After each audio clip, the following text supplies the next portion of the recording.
Confessions 101. Nagkilala kami ng GF ko noon kasagsagan ng COVID virus. Nagbibinta siya ng wholesale mask at ako naman ay retailer. Lagi kaming nagchat noon hanggang sa sagutin din ako sa chat. Tuwang-tuwa ako kasi first GF ko siya. Nagkakasama kami noon pero hindi namin tinatanggal ang mask, minsan may face shield pa. After ilang months kaming mag-on hanggang sa niyaya ko siya sa bahay para makilala ng parents ko at mga kapatid. Pero na-disappointed talaga ako nang tanggalin ang suot niyang mask.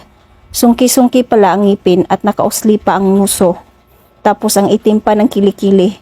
Ang layo sa imagination ko na ang ganda niya. Ang ganda kasi ng mata niya at chinita. Sinabi ko na lang sa kanya na magmask na lang kami kasi senior citizens na ang parents ko. Sigurado kasi na aasarin ako ng mga kapatid ko. Till now kami pa rin pero bihira kami magkita ng personal. Madalas online lang ang usapan namin. Nawala na rin kasi ako ng gana. Hinintay ko na lang siyang umayaw sa relationship namin.